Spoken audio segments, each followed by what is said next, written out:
Hi, I'm Jessica Booth, and I'm the Fine Arts Program Manager here at the Georgia Department of Education.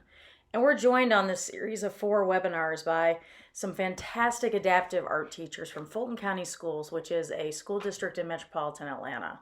These teachers are certified K-12 visual art teachers. They just have a gift for working with students who are special needs. And with Fulton County Schools having more than 100,000 students, they employ 15 adaptive art teachers and 15 music therapists. And each of these videos, they're very short, but they're going to give you their best tips and tricks to work with the students in your school.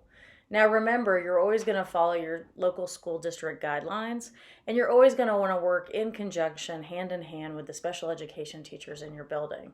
But please enjoy them. They're so fabulous, so fun to work with, and they absolutely love what they're doing. I hope you enjoy this time with Holly Barbour, Donna Cohen, Katie Stapleton, and Wendy Seaman. Thank you for your time today and for educating Georgia's next generation of artists. Hello, my name is Holly Barbour, and I am an art educator with the Fulton County School System in Metro Atlanta. More specifically, I am part of an amazing team of 15 art teachers that make up the Fulton County Adaptive Art Department. Our mission is to provide a meaningful art education experience for the exceptional learners in our county.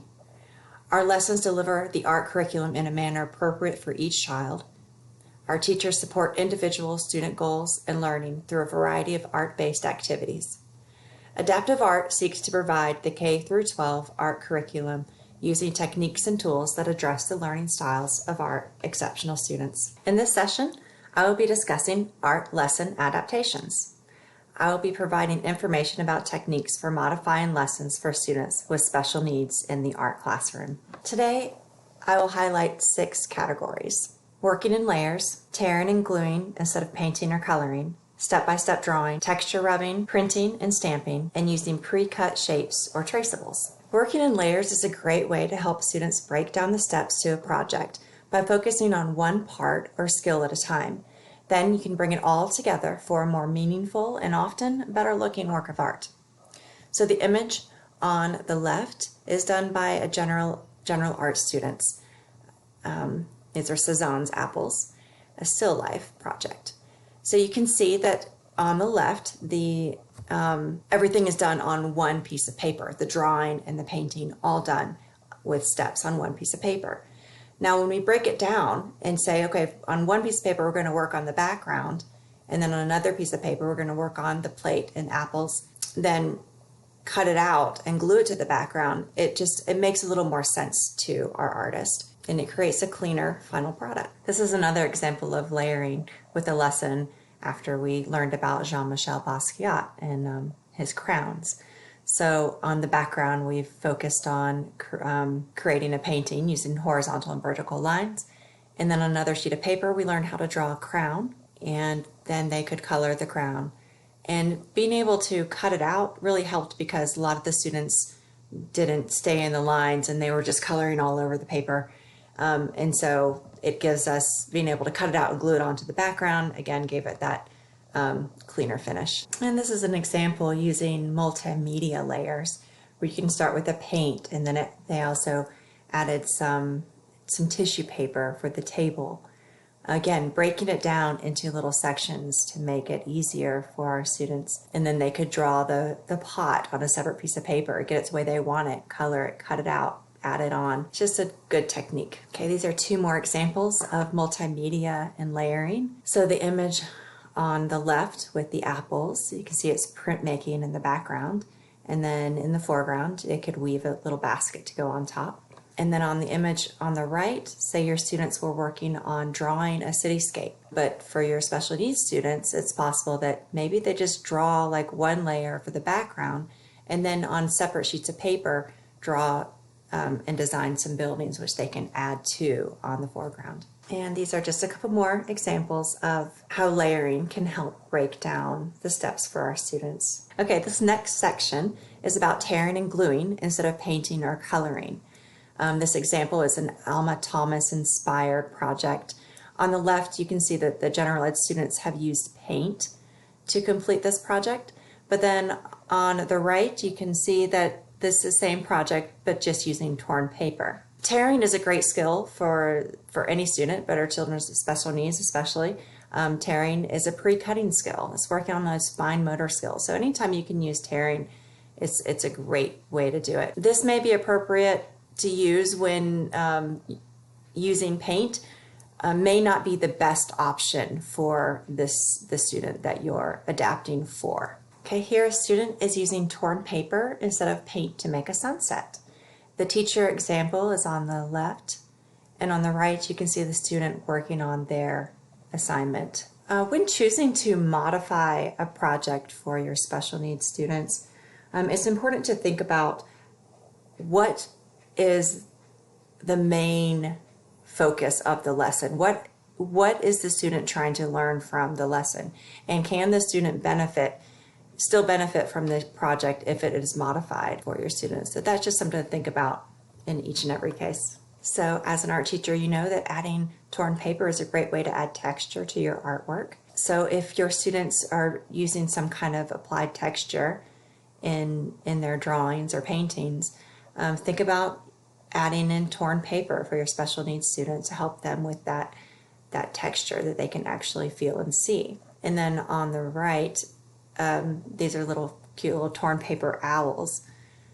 So if your other students are drawing and painting an owl, then maybe your students with special needs could, instead of using the paint, could use some torn paper if that's appropriate. And these are just a few more examples of how you can use torn paper in your art room. So torn paper landscape, using torn paper to add details, and as the final layer on top here in the heart. Great way to pave the road for a successful drawing activity is to provide your special needs students with step-by-step drawing instructions. Here are two examples of projects that we did this year using step-by-step instructions.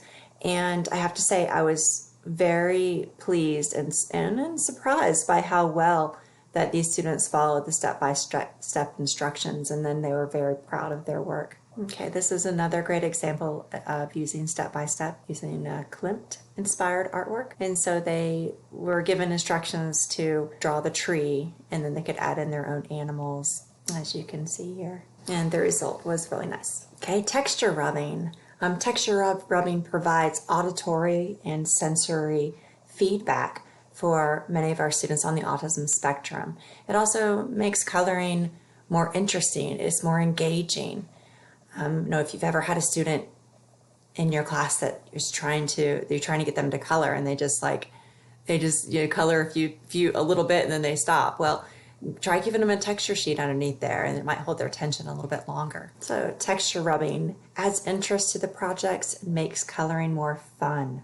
Texture rubbing is also a great way to start a layering project too, by doing some texture rubbing in the background and then layering something else in the foreground.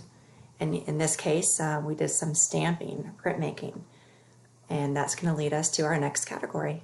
Okay, now I'm going to talk about using printing and stamping to modify a lesson to adapt to the needs of your students in your art room. So this is a lesson that was inspired by Cassie Stevenson's ABC art lesson. You can find it under her blog and website. But her example or student work is there on the right. And they used some texture sheets in the background, and then they did some watercoloring on top of it. But then they were asked to draw the ABCs onto the top. Well, not all of my students could draw all their letters in the alphabets, and so instead I made some stamps. And this is a great way to just adapt the lesson to fit the needs of my students. And you too can use this technique in your art classroom. Okay, because you are fun, creative art teachers, you know that you can make stamps with nearly anything. So here we have some marshmallow stamps just stuck to the end of some paintbrushes, where you can dip the marshmallows. The students can dip the marshmallows into the paint to create some paintings. You could make some prints, like some pattern prints with these, or just explore with the different colors and lining them up into some lines like these students did here. Okay, another way that you can use those texture sheets is to actually use them as stencils for printing on. So in the background, the flower is actually a dollar store texture sheet, rubbing sheet, and I've allowed the students to use a brayer to brayer over the top with some ink, print it to the background, and then as it dries, we could talk about caterpillars, and then we use different stamping tools to complete the caterpillar on top. Okay, this is another great layering example and printmaking example. So the snowflakes are some of those dot marker pens, which if you don't have any in your classroom, you should get some for your special needs students because they are a big hit. So the dot markers and the snowflakes, they were made with a stamping technique and a printing technique. And the trees are printed on another piece of paper and then cut into the triangles and added to the foreground. So you got printmaking and layering all together in one to make a really nice finished product.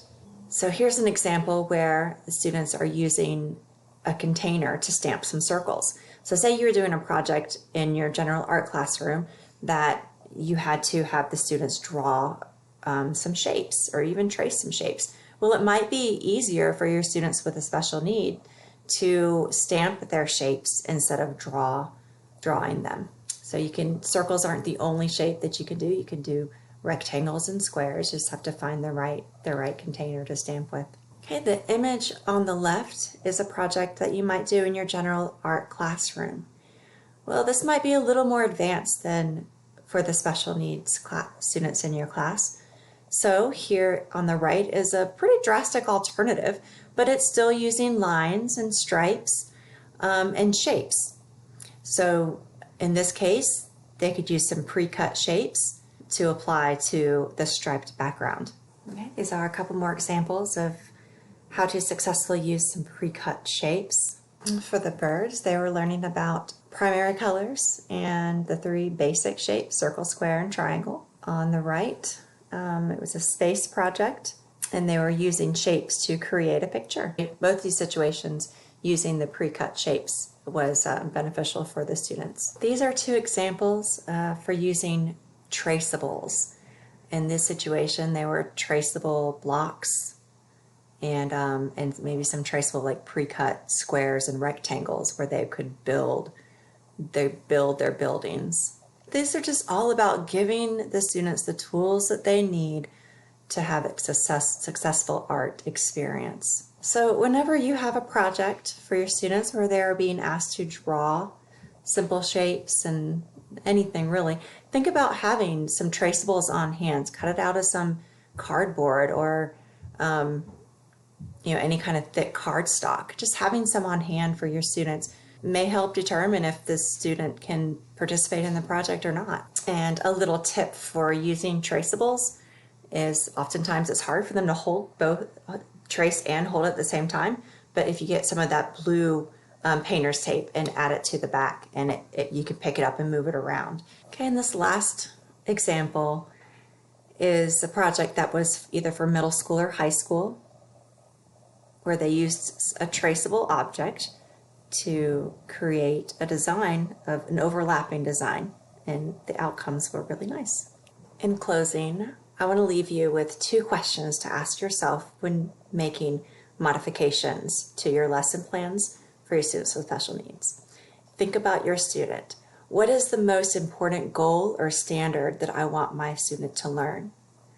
And what can I do to help my student be successful? The artwork in this presentation was contributed by the following adaptive art teachers: Dawn Anderson, Holly Barbour, Robert Foster, Jason Grant, Ashley Greer, Brittany Long, Wendy Seaman, and Kathleen Stapleton. Thank you so much.